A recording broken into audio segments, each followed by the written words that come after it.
Alhamdulillah wa kafa.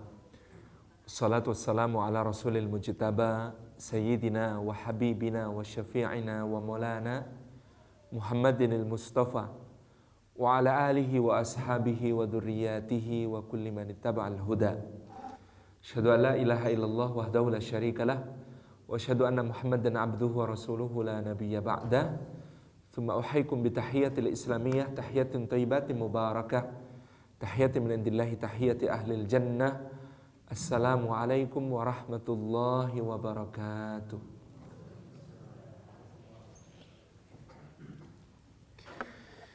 Puji syukur kehadirat Allah Subhanahu wa taala atas limpahan karunia-Nya. Pada kesempatan yang indah ini Allah menghimpun kita di dalam muwajjahah yang mudah-mudahan setiap langkah yang kita tempuh menuju ke rumahnya ini tiap tapaknya menggugurkan dosa-dosa kita, meninggikan derajat kita di sisi Allah Subhanahu wa taala, dan menjadi pemudah jalan kita semua menuju ke surga.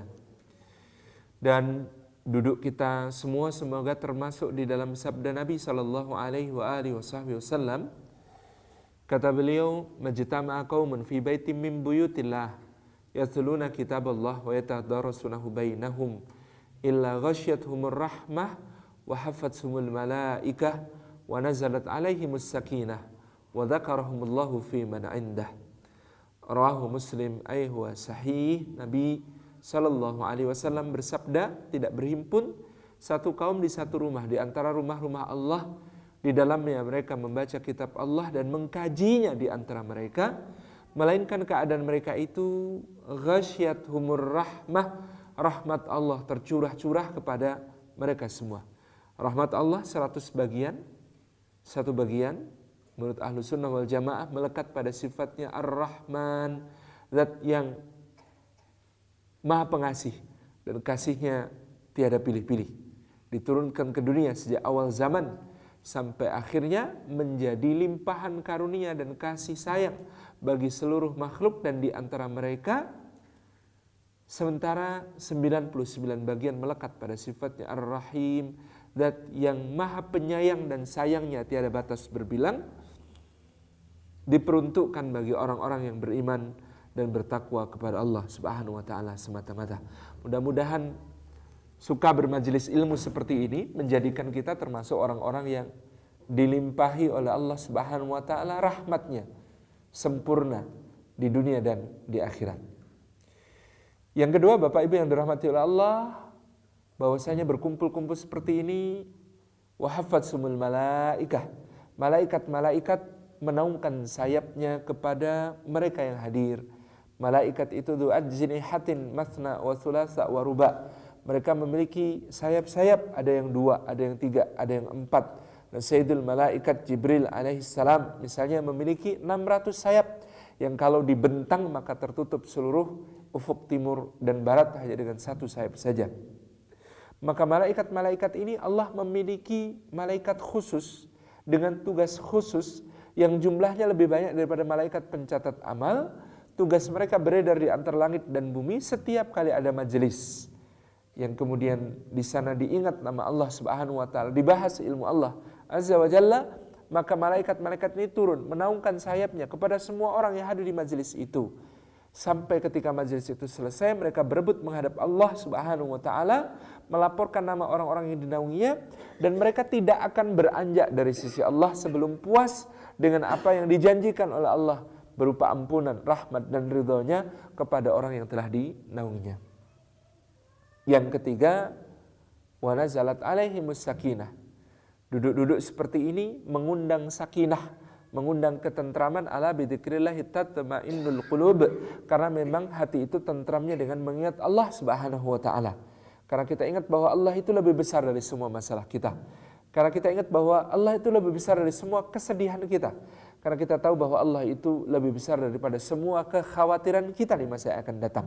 Maka kita menjadi tentram dengan mengingat Allah dan dengan ilmu yang diberikan oleh Allah Subhanahu wa taala, agar kita mengkhawatirkan apa yang dipantas dikhawatirkan dan tidak perlu gelisah pada apa-apa yang sudah dijamin oleh Allah Subhanahu wa taala. Yang keempat, wa dzakarahumullahu fi man indah, dan semoga Allah Subhanahu wa taala memberikan kepada kita sebutan Disebut-sebut dengan bangga nama kita semua pada makhluk-makhluk mulia yang ada di sisinya. Ini keutamaan bermajelis semacam ini keutamaan kita berkumpul-kumpul semacam ini. Satu hal yang sangat mahal harganya. Sesuatu yang mungkin tidak kita peroleh. Apalagi kita tidak melangkah. Karena langkah-langkahnya saja mendekatkan jalan ke surga, memudahkan jalan ke surga. Man salaka tariqan yaltamisu fihi ilman sahalallahu lahu bi tariqan ilal jannah. Kalau kita ngajinya pakai handphone sambil berbaring, bantalnya ditinggikan, kakinya jegang, gitu ya. Kemudian HP dilihat ke atas begitu. Dinyalakan YouTube, dipilih channel kesayangan ustadz yang difavoritkan, gitu ya. Ngajinya begitu, itu. Bukan berarti ngaji begitu tidak boleh, gitu. Bukan berarti ngaji lewat YouTube tidak boleh, tetapi kadang kita kehilangan berkahnya karena ketiadaan langkah kita menuju majelis ilmu. Karena ketiadaan duduk kita semua di majelis ilmu. Set, ngantuk, blak, gitu kan. Subhanallah. Jadi karena memang langkah-langkah ini tidak ditukar.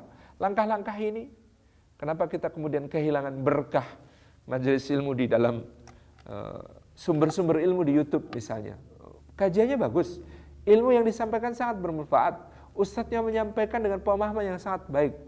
Yang bermasalah di mana? Kita melihatnya di komentarnya.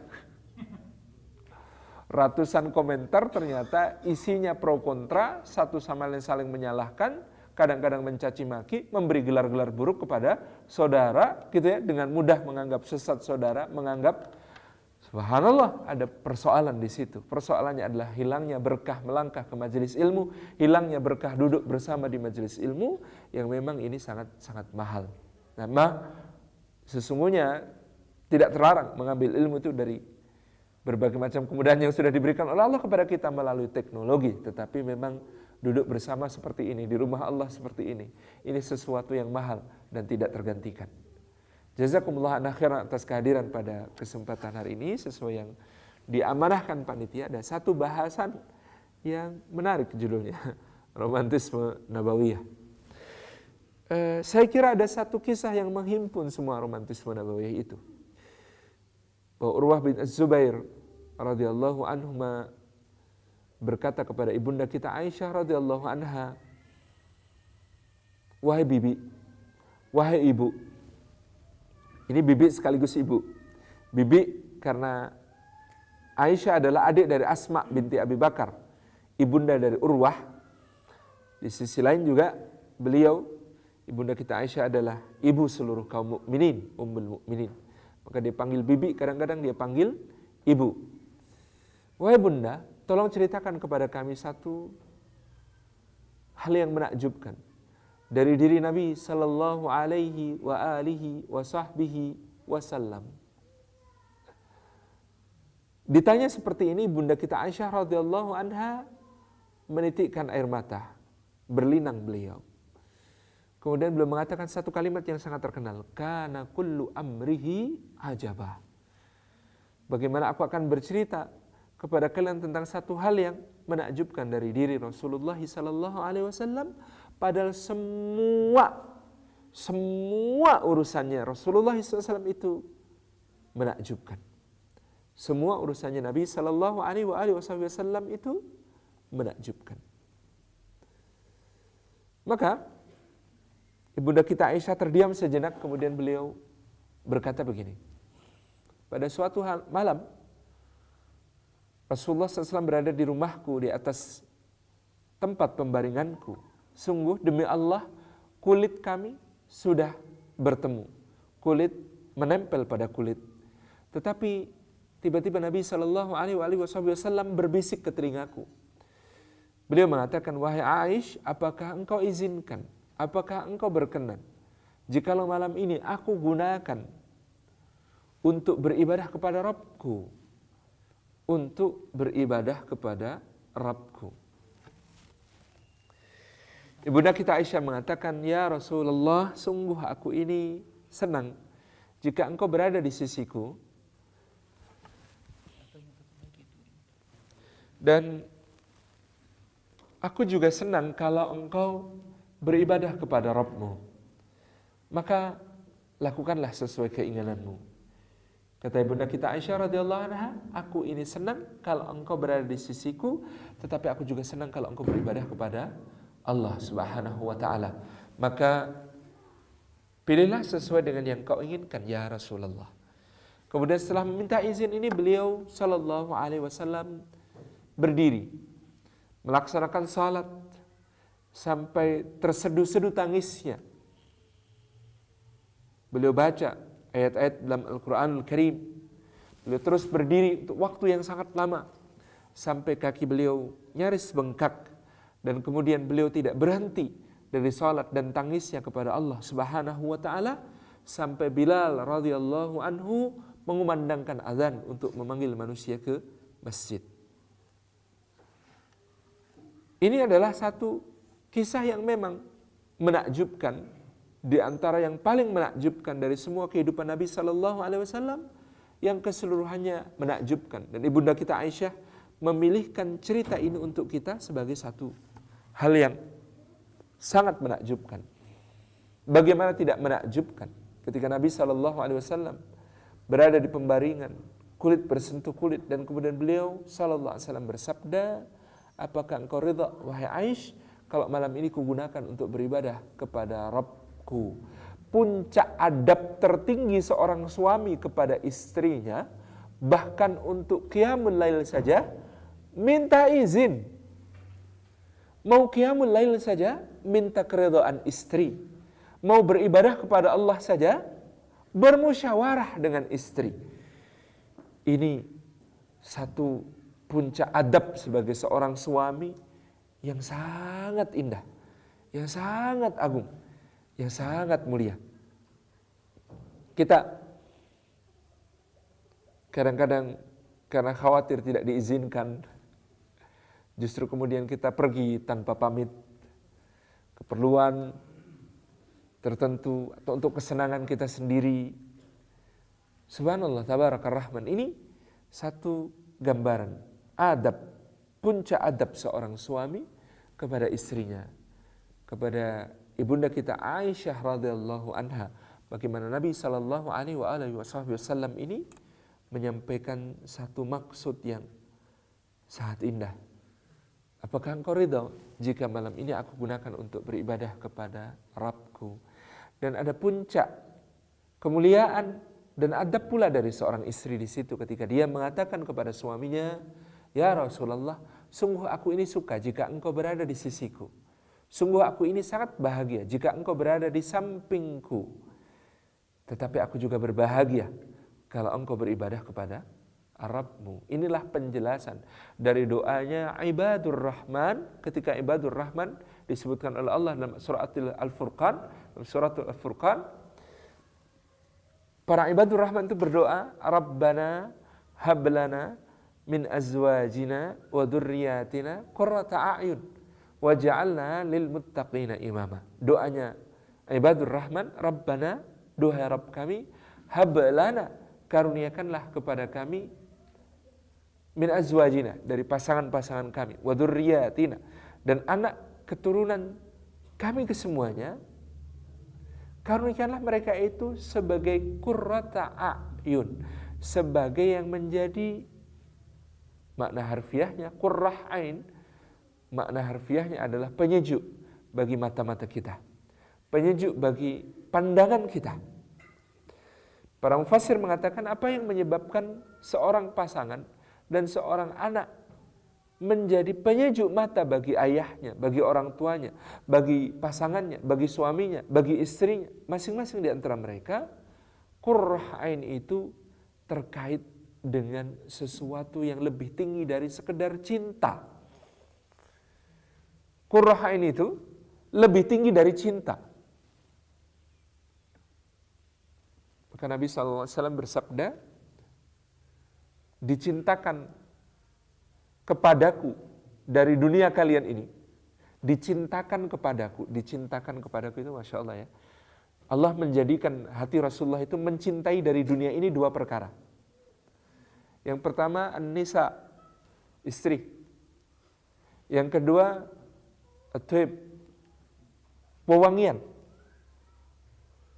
Jadi ada dua yang Rasulullah SAW katakan, aku dijadikan oleh Allah cinta bagian dari dunia ini, dua hal, yaitu wanita, istri, dan berwewangian. Dan ada dua parfum kesukaan Nabi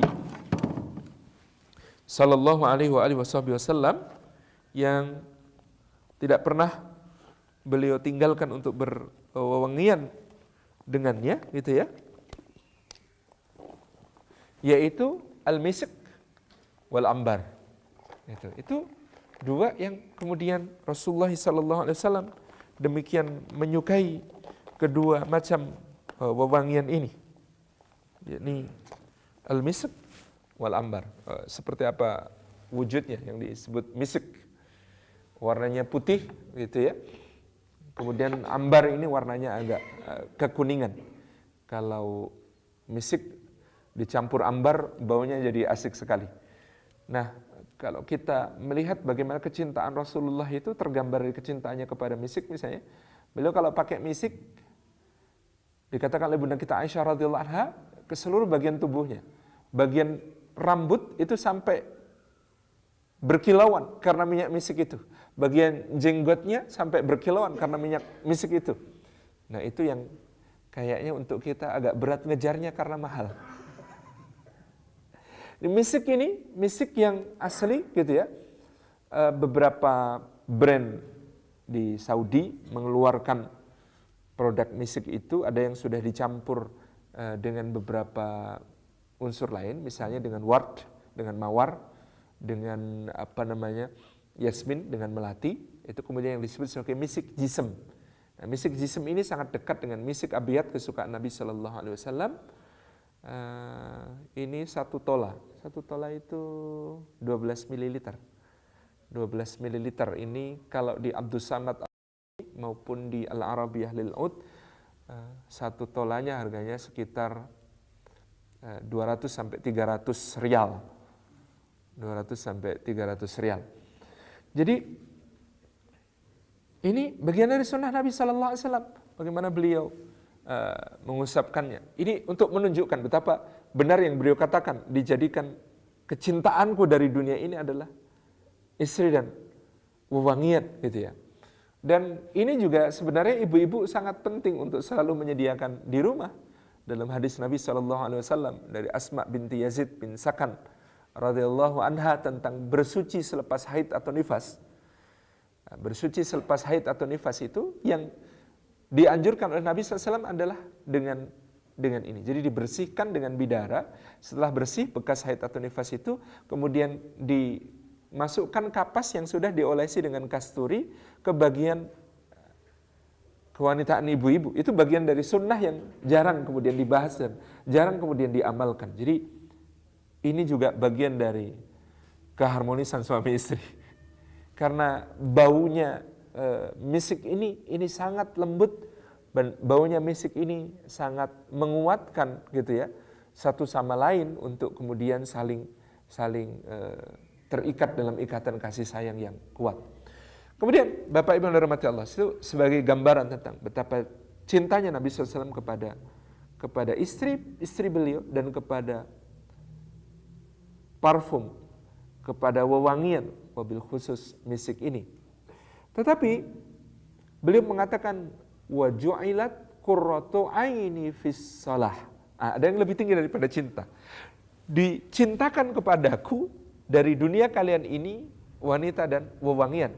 Tetapi yang dijadikan sebagai qurrah ainku, qurrah ain, sebagai penyejuk mataku adalah as-shalah, salat. Maka yang namanya salat itu lebih tinggi daripada parfum dan istri. Maka yang namanya salat yang menandai hubungan dengan Allah Subhanahu wa taala itu disebut sebagai qurrah ain, sehingga qurrah ain itu lebih besar dari sekedar cinta, lebih kuat dari sekedar cinta. Kalau kita kembalikan kepada doa tadi, Rabbana hab lana min azwajina wa dzurriyyatina qurrata a'yun waj'alna lil muttaqina imama, maka itu berarti dalam doa ibadur rahman ini kita memohon kepada Allah agar kita tidak sekedar hanya mencintai, istri kita, mencintai anak-anak kita, tetapi agar Allah menjadikan mereka sebagai sesuatu yang lebih tinggi dari sekedar cinta, yaitu qurrah ain. Apa makna qurrah ain di sini? Berarti qurrah ain itu Allah Subhanahu wa taala perbaiki hati kita, dan Allah Subhanahu wa taala perbaiki orang-orang yang kita cintai ini supaya mereka taat kepada Allah, dan dengan ketaatannya kepada Allah itu membuat kita lebih bahagia daripada sekedar terkena cinta. Perhatikan ibunda kita Aisyah radhiyallahu anha mengatakan, aku cinta ya Rasulullah, aku suka kalau engkau berada di sisiku, berada di dekatku, menemani aku tidur, kulit kita saling menempel, kita dalam kemesraan dan keintiman sebagai suami istri. Aku suka itu.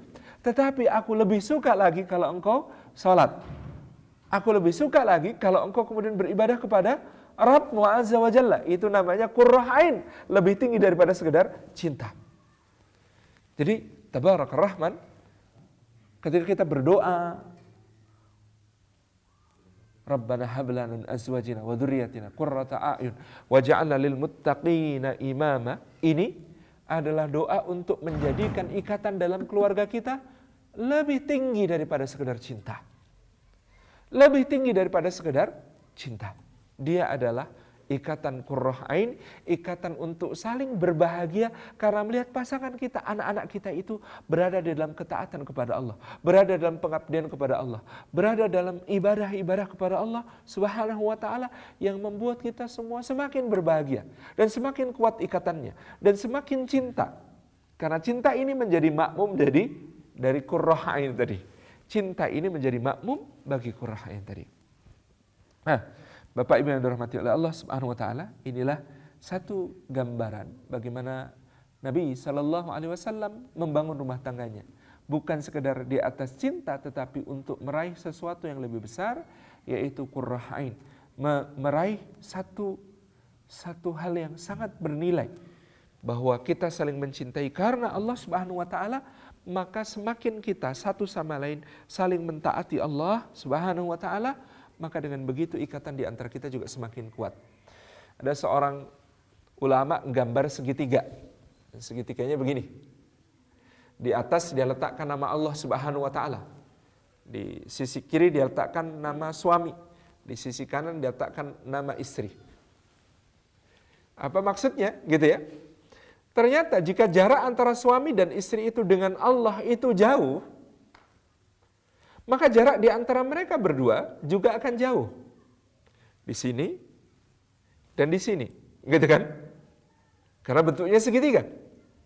Tetapi kalau masing-masingnya mendekat kepada Allah, ini bergerak menuju ke sini, mendekat kepada Allah, yang sini juga bergerak menuju ke atas, mendekat kepada Allah, maka otomatis mereka suami istri ini juga saling mendekat. Hubungan mereka juga menjadi semakin kuat. Jadi ini suami, ini istri. Kalau masing-masingnya mendekat kepada Allah, maka jarak antara mereka berdua pun menjadi semakin kecil, menjadi semakin dekat. Mereka itu hubungannya satu sama lain. Maka romantisme nabawiyah yang menjadi tema kita kali ini dibangun pertama-tama karena pengabdian kepada Allah Subhanahu wa taala. Jodoh itu rumusnya macam-macam. Tidak selalu sama. Ada orang yang mirip gitu ya, itu ternyata berjodoh. Seperti dua sungai bergabung menjadi satu, mengalir ke lautan bareng-bareng. Itu namanya kesamaan. Kita kadang-kadang ketemu ada suami istri, pantas ya suami istri mirip, iya, yang suami juga baik, istrinya juga baik. Istrinya ramah, suaminya ramah. Istrinya asik diajak curhat, suaminya juga. Istrinya dermawan, suaminya juga. Wajahnya aja mirip, semuanya mirip, gitu. Maka ini adalah satu kesamaan. Boleh jadi juga yang namanya jodoh itu bisa bertolak belakang. Yang satu ke utara, yang satu ke selatan. Ada api yang panas ketemu dengan es yang dingin. Panas ketemu dingin, yang dihasilkan nanti lama-lama adalah hangat. Utara, satu ke utara, satu ke selatan. Karena kita sudah dijelaskan oleh sains bahwa bumi bulat, insya Allah ketemu juga. Gitu. Jodoh juga. Gitu. Ini namanya keseimbangan. Kadang-kadang kita ketemu ada suami istri sifatnya bertolak belakang. Ya Allah, kalau ibu itu sabarnya luar biasa. Bapak itu kok orangnya beda, cepet marah tuh bapak itu. Iya, tapi ibu itu nggak gampang marah. Cuman kalau sudah marah, marahnya serius. Kalau bapak itu gampang marah, tapi gampang reda dan gampang lupa kemarin marah apa. Ditanyain juga udah nggak inget gitu. Beda banget ya, beda. Tapi jodoh. Ada juga angin topan bertemu dengan lautan yang tenang. Anginnya ribut bertemu dengan lautan yang sangat tenang, berubah menjadi badai di lautan, gitu ya. Nabi SAW itu semangat berbuat baiknya kayak angin ribut. Ibunda kita Khadijah radhiyallahu anha itu segala yang dia miliki seperti lautan yang tenang, dari karakter pribadi sampai apa yang dia miliki di dunia ini. Maka perpaduan Muhammad SAW dengan Khadijah radhiyallahu anha misalnya juga bisa menjadi satu badai kebaikan yang terasa oleh semua orang. Maka rumus itu bisa macam-macam berjodoh, tetapi yang membuat mereka cocok adalah karena sama-sama mengabdi kepada Allah, karena sama-sama berbakti kepada Allah, karena sama-sama beriman dan yakin kepada Allah. Jadi bangunan dari romantisme nabawiyah itu pertama-tama di atas satu pengabdian kepada Allah Subhanahu wa taala. Kalau kita sudah mengabdi kepada Allah Subhanahu wa taala, maka pengabdian itu menjadi satu nilai yang paling tinggi dalam hubungan-hubungan kita, sehingga berbagai hal yang lain harus menjadi makmum dari pengabdian kepada Allah Subhanahu wa taala tersebut. Makmum karena mungkin dalam komunikasi kita berada dalam kendala-kendala komunikasi. Kita sejak kecil dapat satu doktrin. Bunyinya, ngomong itu gampang. Benar nggak kita sering dibilang begitu? Ngomong itu gampang. Ngomong itu mudah. Bicara itu mudah. Yang susah itu membuktikannya. Padahal ini tidak betul. Siapa bilang bicara itu mudah? Siapa bilang ngomong itu gampang? Enggak. Kalau bicara asal jeplak, asal ngomong, nggak peduli perasaan orang, nggak peduli bagaimana kemudian menyampaikan gagasan supaya sampai, nggak peduli apakah orang kemudian menerima atau tidak, memahami atau tidak, menjadi lebih baik atau tidak dari omongan kita, mungkin memang gampang. Tetapi kalau bicara yang benar isinya, indah caranya, tepat waktunya, bermanfaat bagi pendengarnya, berpahala bagi yang mengucapkannya, pastilah bukan sesuatu hal yang mudah. Tidak mudah sama sekali. Maka bicara itu perlu ilmu. Maka bicara itu perlu latihan. Bicara yang baik, yang benar isinya, indah caranya, tepat waktunya, bermanfaat dan berpahala. Apalagi di dalam kehidupan rumah tangga di mana tidak bisa tidak, kita harus bicara. Bicara yang benar, yang baik, yang indah, yang tepat, yang bermanfaat, yang berpahala itu memerlukan ilmu yang sangat dalam, memerlukan keterampilan yang sangat perlu kita asah. Suami dan istri bicara dengan cara yang berbeda. Suami dan istri berkomunikasi dengan gaya yang berbeda. Walaisa dzakaru kal untha, dan memang laki-laki tidak seperti perempuan. Sementara sejak kecil juga kita mendapatkan doktrin lain berbunyi, cintailah orang lain sebagaimana engkau ingin dicintai. Padahal ini berlaku kalau kita sejenis. Maknanya dalam ukhuwah antara bapak-bapak dengan bapak-bapak, antara ibu-ibu dengan ibu-ibu. Doktrin ini berlaku, cintailah orang lain sebagaimana engkau ingin dicintai. Tetapi dalam kehidupan suami istri, laki-laki dan perempuan Allah ciptakan berbeda. Berbeda anatomi tubuhnya, berbeda fisiologinya, berbeda metabolismenya, berbeda hormon-hormon yang bekerja padanya, berbeda dalam banyak hal. Maka akan berbeda dalam psikisnya, berbeda dalam perasaan dan juga pikirannya. Sangat berbeda. Maka kita menjadi bermasalah ketika kemudian tidak bisa meninggalkan doktrin bahwa bicara itu mudah, dan tidak bisa meninggalkan doktrin bahwa mencintai pasangan seperti mencintai diri sendiri. Karena sungguh caranya berbeda. Karena sungguh tentang berbicara ini perlu ilmu. Ini dua persoalan pokok mungkin di dalam apa yang ingin kita bangun dalam sebuah rumah tangga yang ada di sana, romantisme nabawiyah. Saya ingin contohkan bagaimana laki-laki dan perempuan berbeda. Bagaimana cara mereka menghadapi persoalan dan cara mereka berkomunikasi juga berbeda. Cara mereka menghadapi persoalan. Laki-laki berpikir seperti obat nyamuk berputar ke dalam. Maka kalimat khas laki-laki di dalam membicarakan masalah adalah, mari kita sederhanakan dulu masalahnya. Kita fokus dulu pada isu yang ini, oke? Kalau kita sederhanakan masalahnya, nanti kita bisa segera selesaikan. Kita bisa segera fokus untuk mencari solusinya. Ya, fokus ini dulu ya, jangan kemana-mana. Itu kalimat laki-laki. Perempuan tidak. Perempuan sebaliknya. Mereka ketika menghadapi masalah, cara mereka berpikir adalah korelatif.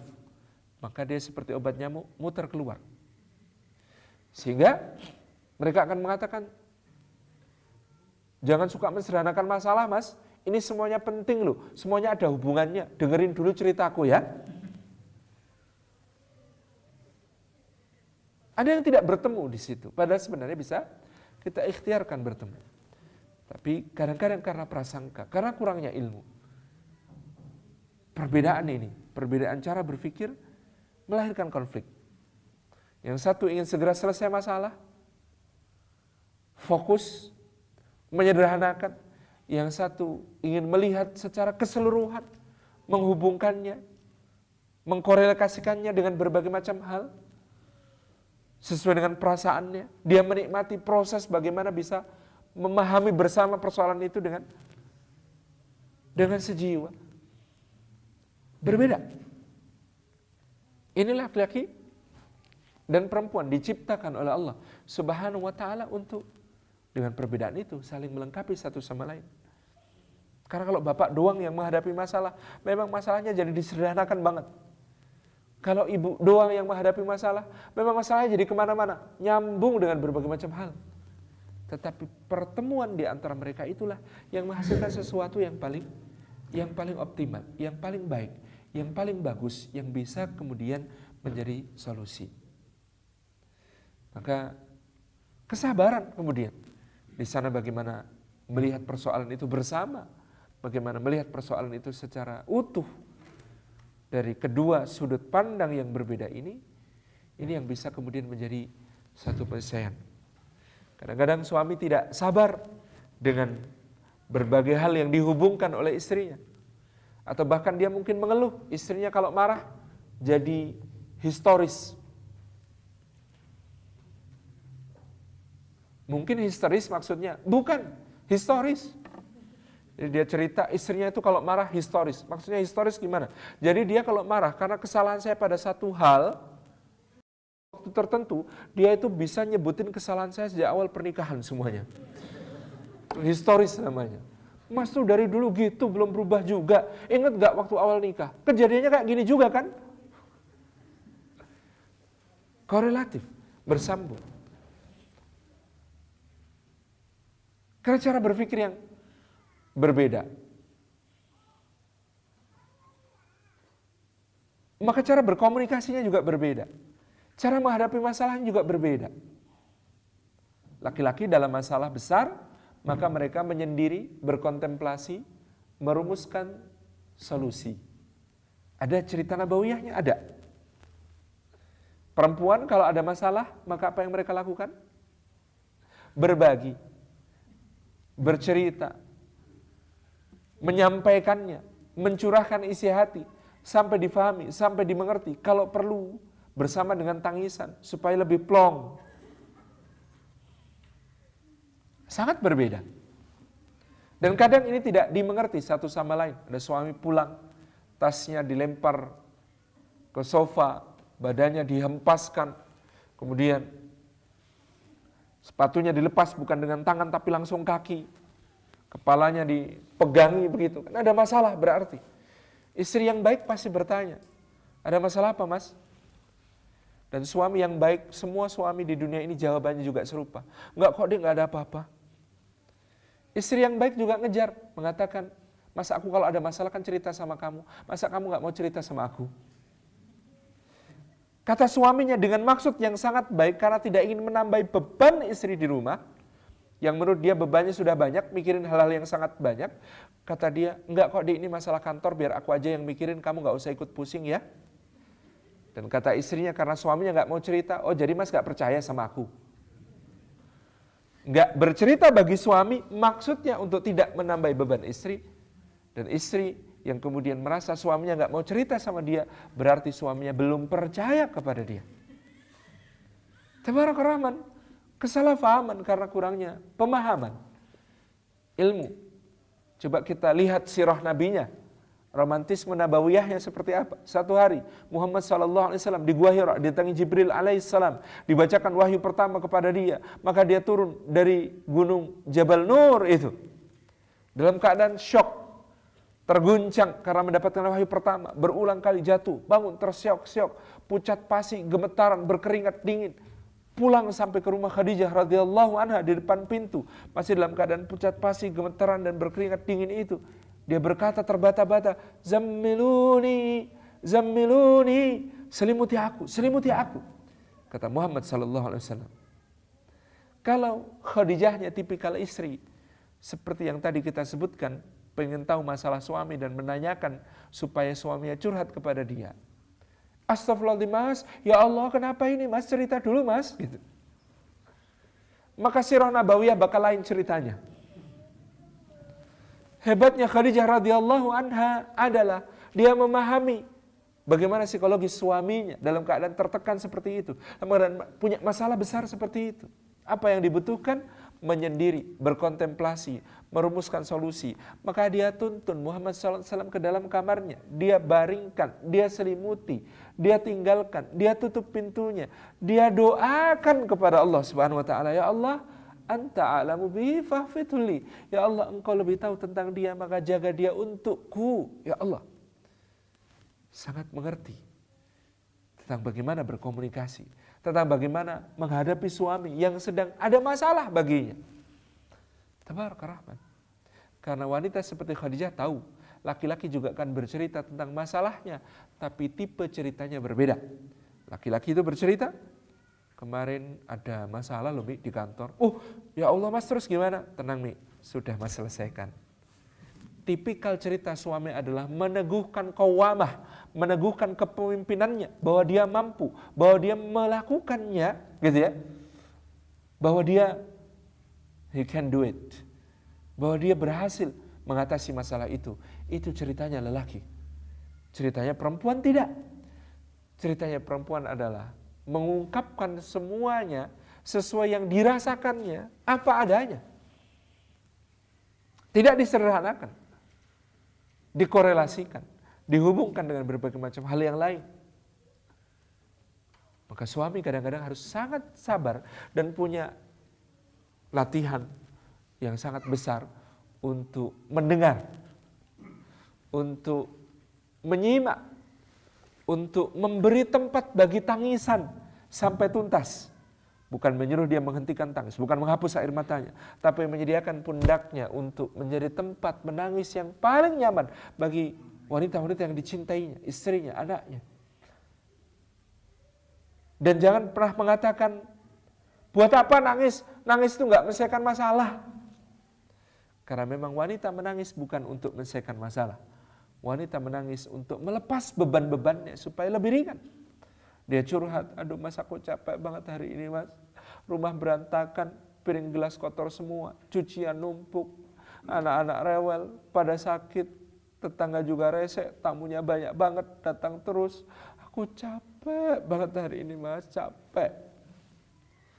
Tipikal cerita istri, mengungkapkan apa yang dirasakannya. Maka seorang suami tidak perlu untuk kemudian jump to conclusion. Karena kadang-kadang suami tidak sabar dengerin panjang-panjang, intinya kan apa intinya gitu. Kalau di Indonesia kemudian sambil baca koran tetap ngelirik sebentar kemudian mengatakan ya sabar ya, bulan depan cari pembantu deh. Solutif di dunia suami.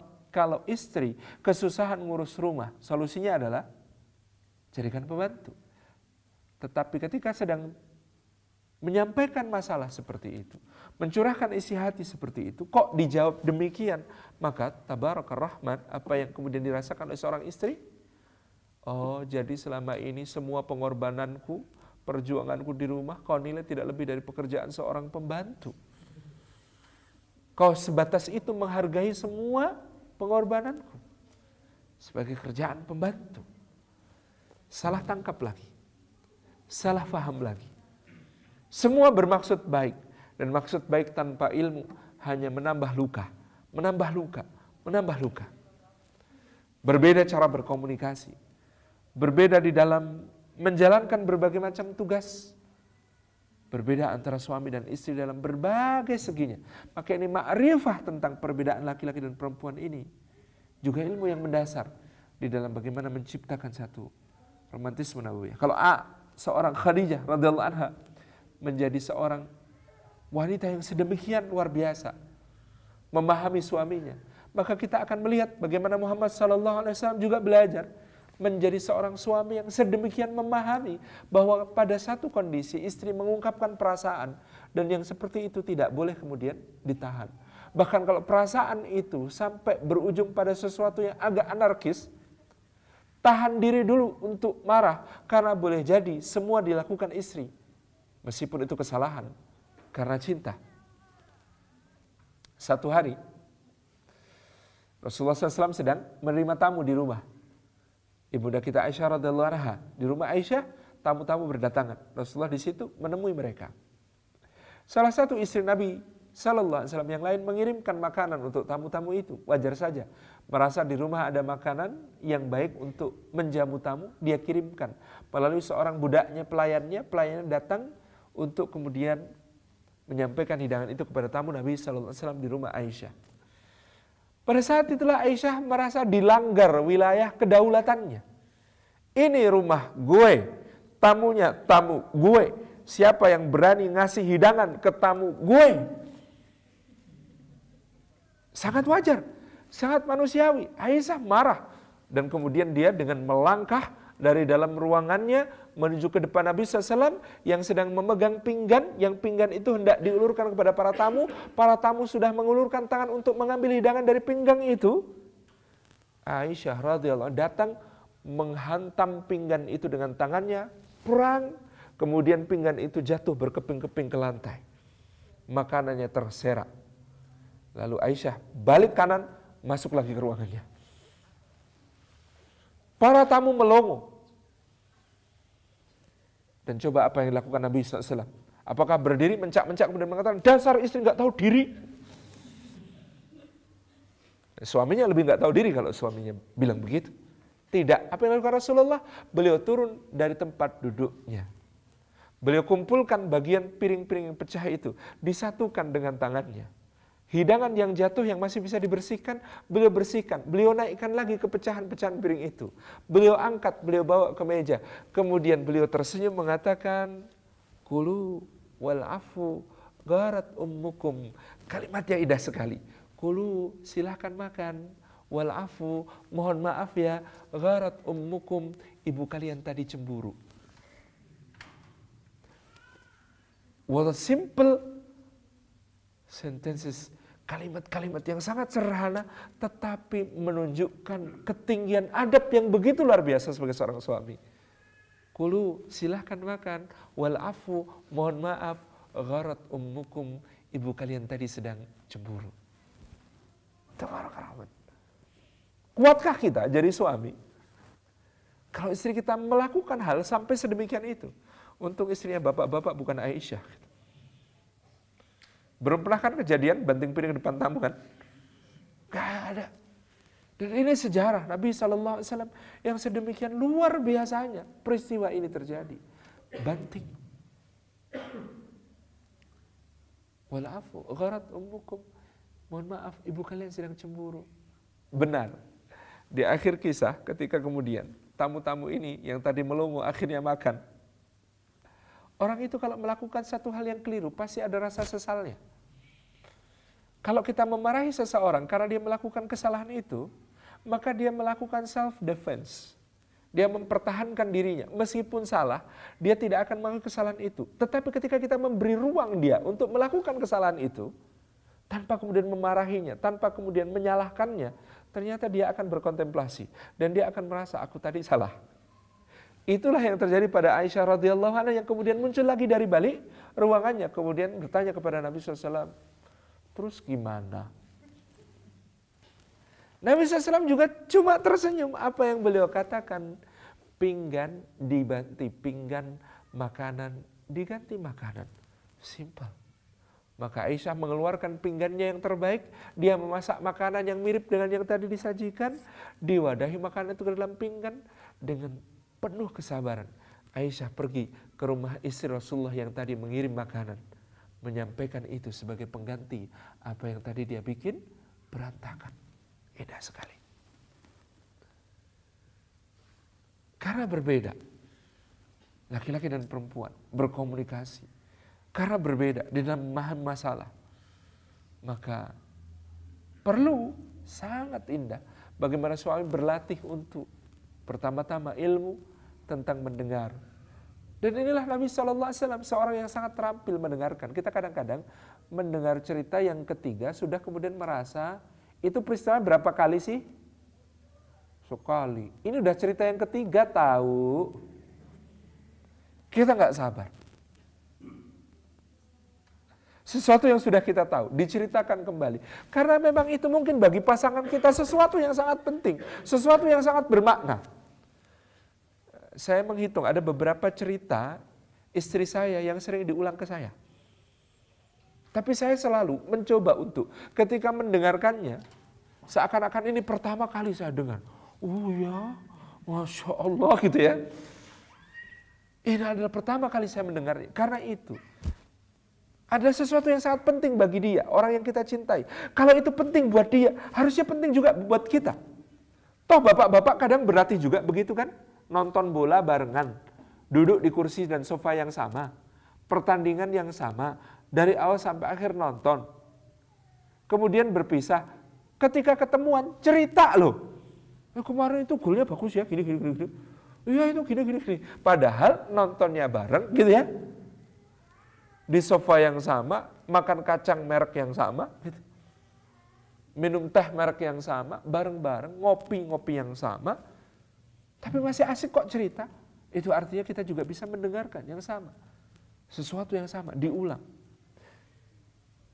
Nabi SAW didatangi oleh Utbah bin Rabi'ah sebagai utusan Quraisy. Rasulullah didatangi itu sudah dalam keadaan Utbahnya datang dengan emosi tinggi. Hei Muhammad, mana yang lebih utama? Kau atau bapakmu? Mana yang lebih baik? Kau atau kakekmu? Kalau mereka itu lebih baik darimu, memang demikian keadaannya. Dan mereka tidak pernah mencaci maki Tuhan-Tuhan kami. Mereka tidak pernah menyalah-nyalahkan agama kami. Hei Muhammad, mana yang lebih baik? Kau atau bapakmu? Kau atau kakekmu? Marahnya luar biasa. Datang dengan emosi yang sangat tinggi. Nabi SAW itu menuntunnya, kemudian mendudukkannya di sampingnya, sampai mereka berhadapan. Tanda seseorang punya perhatian kepada apa yang disampaikan oleh lawan bicaranya adalah pusarnya menghadap kepada lawan bicara. Jadi kalau Anda ngajak bicara orang, Anda ada di sana, terus dia ketika jawab pertanyaan Anda begini, berarti dia nggak tertarik omongan Anda. Tanda tertarik bicara ketika kita bicara adalah saling berhadapan dengan perut kita. Ini penanda bahwa kita saling tertarik dengan apa yang kita sampaikan, dengan yang kita obrolkan. Maka kalau itu suami istri, harusnya memang kan harus saling tertarik. Kalau bicara ini kontak ini perlu, kontak bahasa tubuh ini penting. Nah kalau lihat bahasa diplomasi gitu ya. Di diplomasi tertentu ada dua presiden, yang satu ngajak ngomong, yang satu ngadep ke sini, itu udah jelas itu. Nggak berminat sama omongannya sebenarnya. Ini bahasa tubuh yang terjadi di antara manusia. Dan orang bisa merasakan itu. Gitu. Nah, Masya Allah ya. Jadi berlatih untuk mendengarkan ini. Seperti Nabi SAW mendengarkan Utbah bin Rabi'ah. Didudukkan oleh Nabi SAW di sampingnya, ditatap matanya, ada kontak di antara mereka, saling nyambung jasadnya. Rasulullah simak baik-baik semua yang dia katakan, meskipun isinya caci maki, meskipun isinya menyalah-nyalahkan, meskipun isinya adalah fitnah, meskipun isinya adalah dusta, meskipun isinya adalah bukan perkara yang benar. Kalau itu sengaja fitnah, sengaja dusta, sengaja bukan perkara yang benar, Rasulullah masih menyimak dengan begitu rupa. Kalau istri kita, suami kita itu nggak mungkin dia sengaja berdusta, nggak mungkin dia sengaja untuk mengungkapkan sesuatu yang kemudian menuduh kita, memfitnah kita. Meskipun mungkin kalimatnya terasa begitu, jangankan antum semuanya. Ini Nabi SAW. Ada satu hadis yang membuat para ahli hadis bingung. Kenapa hadis ini diucapkan oleh bunda kita Aisyah radhiyallahu anha di depan Rasulullah SAW. Ketika itu Aisyah mengatakan, engkau cuma ngaku-ngaku nabi. Itu kalimat bikin bingung ahli hadis. Kenapa? Nggak mungkin Aisyah meragukan kenabian suaminya. Nggak mungkin. Ini kok bisa sampai mengatakan begitu? Maka Syekh Ahmad Syakir untungnya selain ngerti ilmu hadis, beliau ngerti ilmu psikologi. Beliau mengatakan, itu bukan Aisyah meragukan kenabian suaminya. Itu Aisyah lagi marah. Itu kalimatnya orang marah. Kalimatnya orang marah itu apalagi perempuan, maka dia tidak bicara fakta, dia bicara perasaannya. Inilah yang kurasakan. Bukan inilah faktanya, inilah yang kurasakan. Aku tahu ya Rasulullah, engkau itu seorang nabi. Aku tahu engkau ini adalah utusan Allah. Tapi hari ini aku sedang tidak merasakan bagaimana seharusnya engkau sebagai seorang nabi, bagaimana seharusnya engkau sebagai seorang utusan Allah. Ini cuma perasaanku saja, bukan fakta. Faktanya engkau tetap nabi, faktanya engkau tetap Rasul Allah. Tetapi yang kurasakan inilah yang aku ungkapkan. Nah, omongan ini kan terlalu panjang kalau dipakai marah. Maka diringkas menjadi engkau ini cuma ngaku-ngaku nabi. Ini kalimat dari Aisyah radhiyallahu anha kepada suaminya Rasulullah Muhammad SAW. Bisa begitu. Maka laki-laki kalau Anda dituduh, kamu tuh cuma ngaku-ngaku ustadz, biasa. Kamu tuh cuma ngaku-ngaku insinyur, biasa. Kamu itu bangkir gadungan, biasa. Bahkan sampai ucapan kalaupun ada sekasar itu dari seorang istri kepada suaminya, seorang suami wajib tahu itu bukan fakta dan itu bukan perasaan permanen. Kenapa bukan perasaan permanen? Wanita itu perasaannya berubah-ubah. Coba aja temen ke toko baju kalau nggak percaya. Pilih baju yang biru, kata dia, bagus ya yang ini, iya bagus, cocok banget warnanya sama aku, iya, aku kan juga punya jilbab yang cocok sama ini, iya segera dibeli ya, kalau suaminya kan begitu. Istrinya kemudian bilang, tapi kancingnya kegedean. Perasaannya sudah berubah, kemudian digantilah, cari yang warna lain, warna kuning. Kalau ini gimana?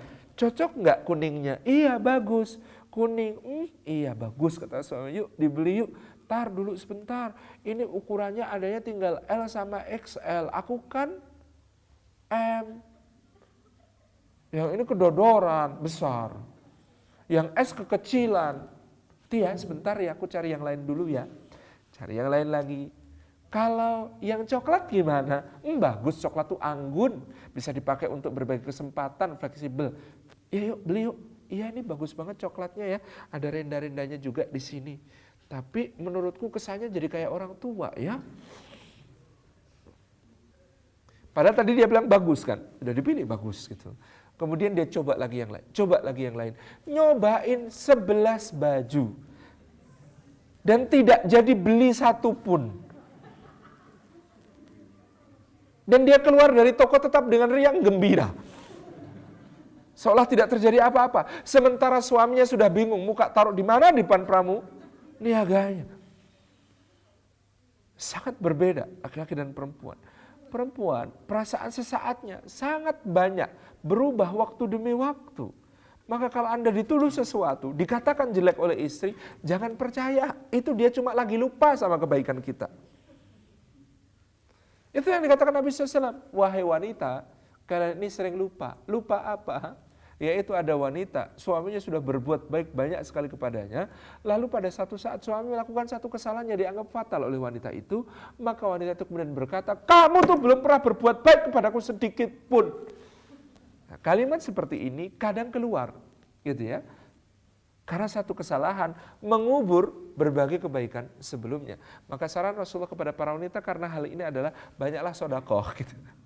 Banyaklah sedekah, karena kadang kalian sering lupa pada kebaikan suami. Sehingga kemudian mengucapkan kalimat yang semacam ini. Tapi suami juga harus ngerti, itu bukan fakta, itu perasaan, dan bukan perasaan permanen, itu perasaan sesaat. Maka jangan naik, kayak tadi Nabi SAW dikatain, engkau ini cuma ngaku-ngaku Nabi. Oh, kalau saya jadi Nabi Muhammad SAW, kafir kamu gak percaya sama Nabi? Iya kan? Istri sendiri gitu loh, tidak percaya suaminya Nabi. Kafir dong. Tapi Rasulullah tahu itu bukan fakta, itu bukan perasaan permanen, itu bukan sesuatu yang kemudian akan diyakini oleh istrinya. Bukan keyakinan, itu ungkapan perasaan. Jadi Bapak Ibu dirahmati Allah, dalam proses untuk saling memahami, saling mengerti ini, luar biasa effort yang memang kita perlukan untuk berilmu. Effort yang kita perlukan untuk membuat kemudian hubungan ini nyaman. Karena, mohon maaf, kenapa Quran mengatakan ijtanibu katsiran minadh dhanni inna ba'dadh dhanni ismun. Cobalah jauhi sebagian besar dari prasangka, karena prasangka itu dosa. Ada satu prasangka yang paling merusak kehidupan rumah tangga. Contohnya prasangka yang berbunyi, harusnya tuh dia sudah tahu. Karena kita merasa bahwa harusnya pasangan kita sudah tahu tentang apa yang seharusnya dikatakan atau apa yang seharusnya dilakukan pada saat-saat tertentu. Padahal prasangka ini, prasangka saja, kalau tidak dikomunikasikan, gimana bisa tahu? Padahal gaya komunikasi juga berbeda. Ibu-ibu itu, karena lebih cerdas secara linguistik, ya Bu ya, sehari bapak-bapak konon bicara 5.000 sampai 7.000 kata, ibu-ibu 24 sampai 48.000 kata. Jauh lebih banyak kosakatanya ibu-ibu itu. Karena apa? Memang Allah itu menitipkan kosakata yang banyak kepada ibu-ibu untuk apa? Mewakili Allah. Mewakili apa? Dulu kan kalau Adam diajar langsung sama Allah. Wa 'allama Adamal asma'a kullaha. Allah ajarkan kepada Adam semua kosakata, nama-nama, benda, semuanya itu kepada Adam. Allah ajarkan. Nah, sekarang Allah tidak mengajar langsung kepada bayi yang dilahirkan oleh anak manusia. Allah titipkan amanat itu kepada ibu-ibu. Maka ibu-ibu itu memang wajib punya kosakata banyak. Dalam bahasa sehari-hari wajib cerewet. Kalau suami punya istri kok tidak cerewet, tolong disuruh cerewet. Bekal anak cerdas adalah istri yang cerewet. Karena kalau istrinya tidak cerewet, anaknya belajar cuma sedikit. Kalau ibu tidak cerewet, anak-anak sedikit mendengar kosakata. Nah, maka tolong banyak bicara Bu, tapi yang solihah. Cerewet, solihah. Kalau niruin yang di rumah saya itu, subhanallah nak, diapersnya udah penuh lagi, diganti ya nak ya. Ini alhamdulillahilladzi athhaba annil adha wa afani, terima kasih ya Allah, sudah bisa dibikin pipis, darahnya disaring, kotorannya dikeluarkan, penyakit-penyakit dibuang. Terima kasih ya Allah, alhamdulillah, segala puji bagi Allah. Nah, sekarang dibersihkan ya nak ya, pakai tisu basahnya aromaterapi, wangi sekali. Nah, tahu nggak, Allah tuh suka sama orang yang suka membersihkan diri. Allah tuh suka sama orang yang suka mensucikan diri. Allah tuh suka sama orang yang suka bertaubat.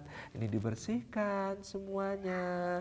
Alhamdulillah udah bersih. Kalau udah bersih, pakai diapers yang baru. Masukkan kaki kanan, disusul kaki kiri. Bismillahirrahmanirrahim. Alhamdulillah ya Allah, terima kasih ditutup aurat kami. Aurat ini harus kita jaga. Aurat ini amanat dari Allah, jangan sampai menjatuhkan kita ke dalam dosa. Kata Nabi, yang paling banyak bikin dosa adalah ini, mulut, dan juga ini aurat kita. Sekarang tutup pakai celana yang baru. Bismillahirrahmanirrahim. Masukkan kaki kanan dulu, susul dengan kaki kiri. Alhamdulillahilladzi kasani hada warazaqanihi min ghairi haulim minni wala quwwah. Terima kasih ya Allah, kami diberi pakaian ini, diberi rizki dengan begitu rupa tanpa daya upaya kami. Masya Allah, Allah dulu tuh menurunkan hujan nak, lalu tumbuh pohon-pohon kapas katun, kemudian dipintal jadi benang, jadi celana adik. Masya Allah, kadang-kadang juga Allah turunkan hujan, di rumput-rumput jadi tumbuh, domba-domba jadi makan, bulunya dicukur, dipintal jadi benang juga, jadi jaketnya adik. Masya Allah, kadang-kadang hujan turun, menumbuhkan pohon murbai, daun-daunnya dimakan ulat sutra, benangnya dipintal dari kepompongnya. Masya Allah, jadi pakaian yang sangat indah untuk perhiasan. Tapi adik laki-laki nggak boleh pakai sutra, besok di surga pakainya sutra. Masya Allah, indah sekali. Sekarang bajunya sudah dipakai, celananya sudah dipakai. Ke kaca dulu ya, bercermin ya.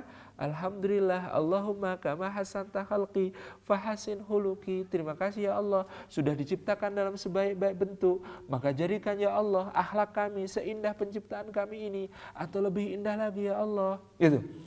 Nah ini kan cerewet solihah begini Bu. Ini cara gitu ya.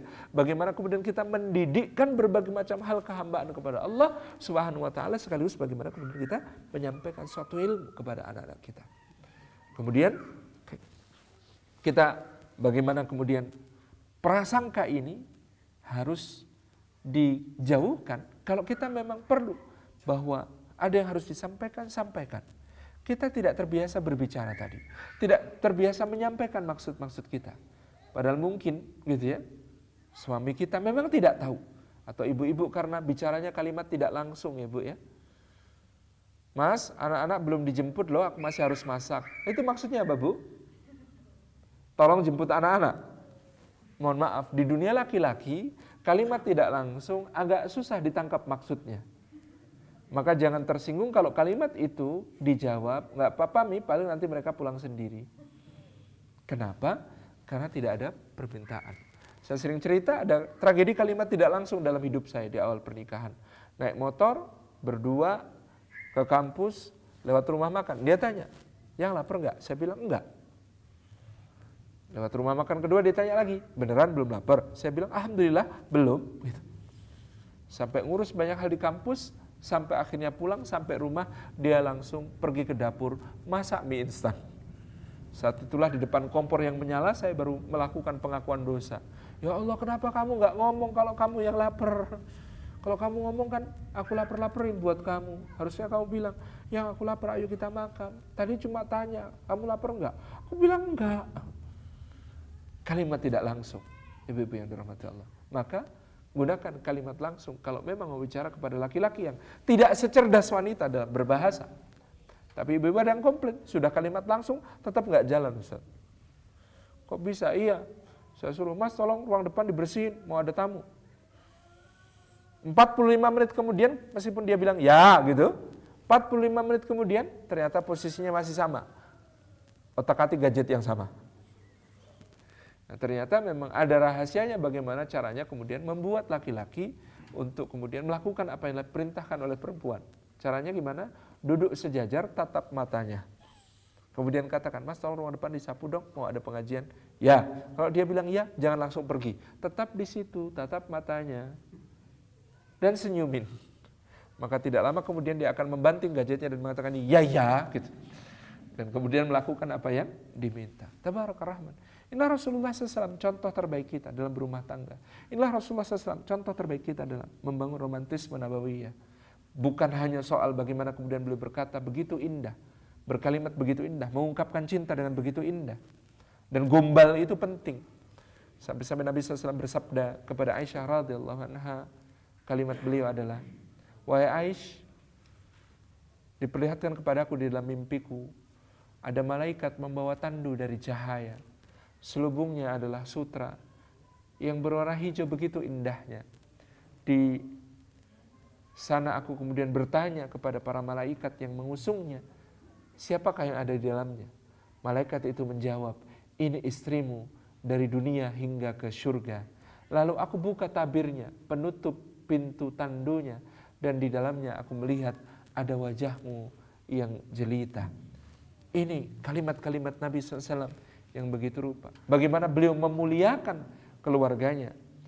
Kata Anas ibn Malik radhiyallahu anhu, tidak pernah Rasulullah masuk ke rumah, tidak pernah Rasulullah mengetuk pintu rumah atau mengucap salam untuk berjumpa dengan keluarganya sebelum beliau sallallahu alaihi wasallam bersiwak. Sebelum beliau memastikan bahwa beliau segar, beliau wangi, beliau dalam keadaan terbaik. Pulang adalah sunnah yang kadang terlupakan.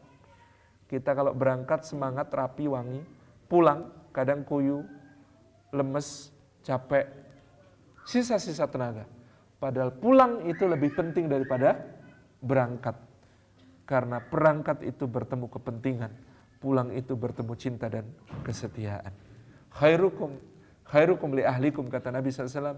Yang terbaik di antara kalian adalah yang terbaik kepada istrinya, yang terbaik kepada keluarganya. Mudah-mudahan Allah Subhanahu wa taala bimbing kita selalu untuk menggali romantisme nabawi ini sampai pada level di mana kita mengamalkannya, meneladani Nabi sallallahu alaihi wasallam dalam berbagai macam sisinya, karena kita berharap keluarga kita ini bukan cuma keluarga dunia, tetapi adalah keluarga surga. Walladzina amanu wa taba'athum dzurriyyatuhum biiman alhaqna bihim dzurriyyatuhum, yaitu keluarga yang anak keturunan kita semua mengikuti kita dalam keimanan. Karena kita menjaga keluarga kita kondusif dengan keimanan dan amal salih, insyaallah, dan disambung-sambungkan oleh Allah kelak di akhirat keluarga ini dengan anak keturunannya bergenerasi-generasi, sambung menyambung, supaya kemudian Allah himpunkan di dalam surga yang sama. Demikian saya kembalikan kepada Ustaz Maruza sebagai pembawa acara. Mohon maaf atas segala kurang berkenan. Assalamualaikum warahmatullahi wabarakatuh.